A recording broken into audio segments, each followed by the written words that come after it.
a dance troupe that burned 50 million yuan a year and built an empire worth 2 trillion. It never sold a single ticket. It never made a single cent. On Evergrande's books, its profit was a clean, perfect zero.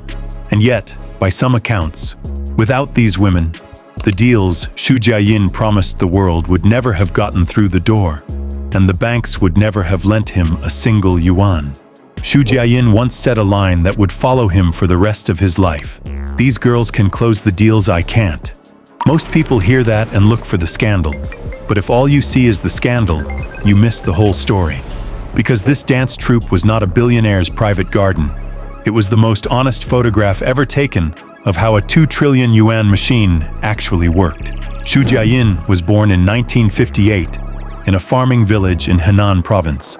The kind of place where, as a boy, he ate cold steamed buns to get by.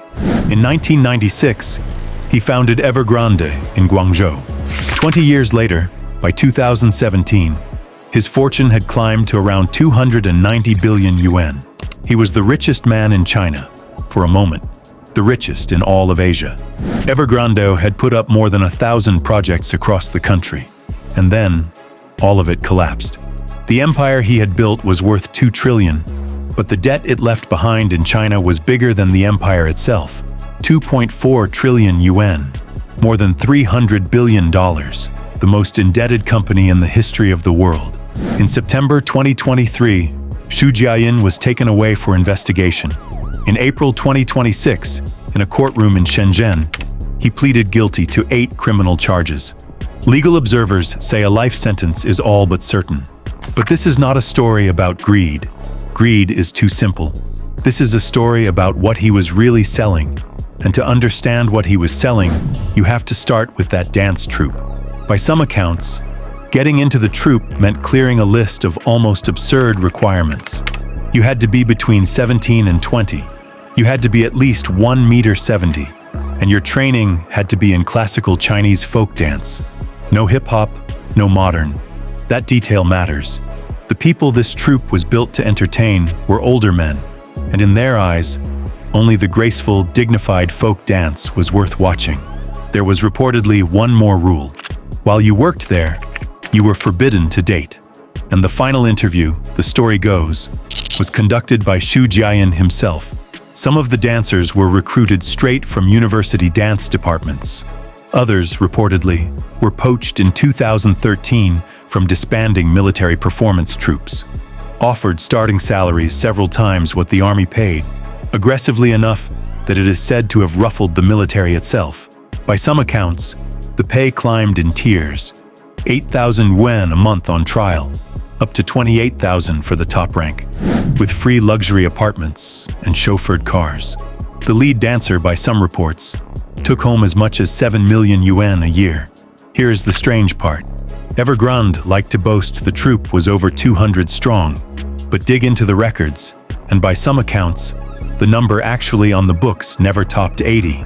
The whole thing cost somewhere between 30 and 50 million yuan a year to run, and it earned nothing. It wasn't funded by some arm's-length culture company. It was paid for directly by the part of Evergrande that made all the money, the property business. Inside the company, people privately called the dancers the boss's own daughters. And for its first 10 years, almost no one outside the company even knew the troupe existed. It made its public debut in 2011. On the night Evergrande's football club won its first national title. And in exactly that decade, Evergrande had ballooned from a small Guangzhou developer into a giant spanning hundreds of cities. The timing, you'll find, is a pattern. The troupe had 2 faces. The face it showed the world was a real, award-winning, professional folk dance company that had performed on national stages. That gave it a perfect disguise. It was no longer a rich man's plaything. It was a legitimate, decorated cultural institution. The other face, former employees say, lived on a floor of headquarters that almost no one was allowed to reach. One employee once posted a line online that was quickly deleted. Lately, real performances had gotten rarer, and receptions had become the troupe's real job. A dance troupe that had stopped dancing and spent its days on receptions.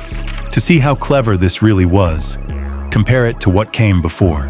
Years ago, a notorious smuggler on China's southeast coast built a building of his own and used the women inside it to pull the officials who mattered down into the dirt with him. But his method was crude. Behind closed doors, it was just a sordid private club, and everyone who walked in knew exactly why they were there. That kind of naked corruption, anyone with a shred of shame would hesitate at. Xu Jiayin operated on a completely different level. His troupe had every license, every award, every national stage. So when a powerful man sat back on that sofa and watched a group of beautifully trained young women perform a dignified folk dance, he could tell himself, "I'm supporting traditional culture. How could this possibly be corruption?" That was Xu's masterstroke. He took the crudest favor trading and dressed it up as high art, turned it into an assembly line, wrapped it in a layer of culture so that the people being bought never quite realized they were being bought. Other developers threw film galas or played the humble farmer. Anyone with money could do that. Only this dance troupe became a golden brand that no rival could copy. And the women who ran it have stories of their own. One former troupe head, after Xu was detained, went online insisting she had been nothing but an ordinary employee on an ordinary salary. The most famous of them deleted her entire online life overnight and then quietly married a Macau property tycoon. Another, who had long claimed to be a Harvard graduate, turned out to appear in no alumni record anywhere, and when the empire fell, she simply vanished. So now, back to the question, how does a troupe that burns 50 million a year and earns nothing move 2 trillion? The answer is buried in the real business of Chinese real estate. The real skill was never building. The apartments Evergrande put up were frankly not great. Complaints and demands for refunds never really stopped. The real skill was somewhere else. To develop a single project, you have to knock on the doors of more than 100 government departments. Every gate has someone who can stop you. So the deepest moat in this business isn't on the construction site. It is this: who can clear those 100+ gates the fastest and the cheapest? That was the dance troupe's real output, and it never showed up on a single financial statement. In 2012, an American short seller, Andrew Left, of Citron Research, publicly accused Evergrande of being insolvent, of faking its books, and of acquiring land far below what its rivals paid. Hong Kong regulators later ruled his report false and misleading and banned him from trading for 5 years. And yet, 9 years later, when Evergrande could no longer pay back $300 billion in debt, everyone discovered that on the thing that mattered most, that it was insolvent. He had been right all along. Cheap land was the first blade. Reportedly, there was a second, quietly changing the blueprints. You are approved to build 20 floors. You work something out, and it becomes 30. Those extra 10 floors cost nothing more in land, and everyone sold is pure profit. But Xu Jiayin's real genius was turning burning money into a business of its own. In 2014, he took Jack Ma, the founder of Alibaba, out to dinner. After a night of heavy drinking in Hong Kong, Ma woke up the next morning to find his company, the half-owner of China's most successful football club, 1.2 billion yuan for 50% of Evergrande's team. Ma later admitted he neither understood football nor cared about it. What he was investing in, he said, was happiness. 我投资恒大的乐趣不是在于恒大赢不赢，而是踹开门看见里面发生了什么事儿。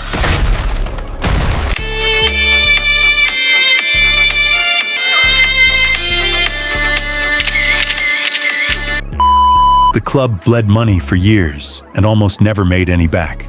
But Xu had won his bet, because the most expensive box at a football stadium is never for the fans. It is the most exclusive room in the country. In 2013, when the team won Asia's top club competition, the men in that sealed box were not fans either. Powerful people sit there, raising glasses over a victory, and no one calls it corruption. They call it supporting domestic sport. That money-losing club wrapped Xu in armor no one could touch, and bought him a flood of free advertising on the side. He ran the same script again and again. Football, bottled water, dairy, grain and oil, pigs, healthcare, theme parks, and finally, electric cars. A car company that was, at one point, worth more than Ford and General Motors combined, and yet could barely put a single car on the road. Look at any one of these on its own, and you would think the man had lost his mind, burning money with his eyes closed. But put them all together, and the calculation snaps into focus. None of these things were ever really meant to be sold. Their real purpose was to paint a picture, for investors and for banks. Look, Evergrande is not just a pile of bricks. Evergrande is a sprawling, world-class conglomerate. Dress the shell up well enough, and shareholders pour money in with their eyes closed, and banks get a respectable excuse to keep the loans flowing. There is a phrase in finance for this: manufacturing collateral out of thin air. That bottle of water was never meant to quench anyone's thirst. It was meant to be printed in a glossy report and traded for a loan. And some of the sharpest people alive walked right into it. In 2017, a retail giant, Suning, put 20 billion yuan into Evergrande as a strategic investor. 3 years later, when Evergrande's listing plan fell through, that 20 billion was gone for good, and it helped drag Suning itself toward collapse. A Hong Kong tycoon spent 12 years as Evergrande's staunchest ally and its second-largest shareholder, and when it fell apart, his company lost billions on the stock. By now, you probably think this is a story about one greedy man, but the truly uncomfortable question is not about him alone. Local governments needed him to buy their land. Land sales once made up half their budgets. Banks needed him to pay interest. More than 300 financial institutions were pulled into his orbit. Homebuyers needed prices to rise forever. Investors needed an ever bigger story. Every single one of them needed him to keep getting bigger. So the question is not, was Xu Jiayin a fraud? The question is, when the entire system runs on you, who exactly is conning whom? And then the rules changed. The old moves that had never failed him started one by one to fail. In August 2020, a regulation called the 3 Red Lines came down. It governed one simple thing: how much a property company was allowed to borrow. Evergrande crossed all 3, and just like that, overnight, the pipe he used to borrow from everywhere was clamped shut. A man who survived purely by robbing Peter to pay Paul. You forbid him from borrowing new money, and what does he have left to fill the enormous hole behind him? By the summer of 2021, Evergrande's I owe us started bouncing. In the autumn, the financial products it had sold to ordinary people detonated. And here is the cruelest part. Evergrande had pushed those products hardest on its own staff, pressing employees to buy in and to sell them to their friends and family. When the redemptions froze, it was Evergrande's own people and their relatives left holding the loss. By year's end, even the money it owed foreigners had gone into default. And in that very same year, the dance troupe quietly died. By some accounts, it had dozens of members in 2019. By 2021, the roster was down to a single name. The music had stopped. The machine had collapsed. But Xu Jiayin did not sit and wait to die. He had placed one last bet. From 2015, he flooded the overseas market with bonds, paying interest as high as 10, even 13%, and the big international funds scrambled to buy. They were betting the same thing Xu was betting. Evergrande is too big to fail. In the end, someone will bail it out. This time, no one did. When it was over, foreign investors were left nursing tens of billions of dollars in losses. In January 2024, a Hong Kong court ordered Evergrande liquidated and froze the global assets of Xu and his family, around 60 billion Hong Kong dollars. Liquidators took over his homes in Hong Kong, Britain, and the United States, his private jets, his luxury cars, his yachts, and froze 7 of his bank accounts. Across the family, 33 companies and overseas accounts, with up to $7.7 billion at stake. His ex-wife, Ding Yumei, had filed for a technical divorce before the collapse. It did not help. Hong Kong courts froze $220 million of her assets, account by account, in Canada, Singapore, Gibraltar, and Jersey. She even sued her own son over an unpaid loan, which observers read as one last attempt to move the money somewhere safe. The stage had collapsed. The people who built it, the people who performed on it, and the powerful men who watched from the private box. They could all just brush themselves off and move on. But that 2.4 trillion yuan hole, who fills that? By Barclays' estimate, as many as 1.6 million families had handed their money to Evergrande for an apartment they may never receive. They emptied 6 wallets, their own, their parents', their in-laws', and took on 30 years of mortgage. And what they got back was a field of weeds, where a building was supposed to stand. They did not understand backroom deals. They did not understand a changing of the rules. All they knew was that they had worked honestly their whole lives, and in the end, they paid the bill for someone else's absurd game. If you had to name the disease that brought Xu Jiayin down, it was not greed. In an era when everyone was sprinting forward with their eyes closed, if you were not greedy, you did not even get a seat at the table. His real fatal flaw was that he believed too much in his old playbook and could not see that the era had changed, that the rules had turned the page, while he still clutched a rusted old key. Because his real product was never apartments. It was belief. It was making local governments and banks and 1.6 million homebuyers and investors an ocean away all believe that he was too big to fail, that this time and the next time, the machine would never stop. And as long as someone, somewhere, still believed, the machine kept running. Until April 2026 in that courtroom, when he finally pleaded guilty. This is Empire Motive. We look for the real motives behind business empires.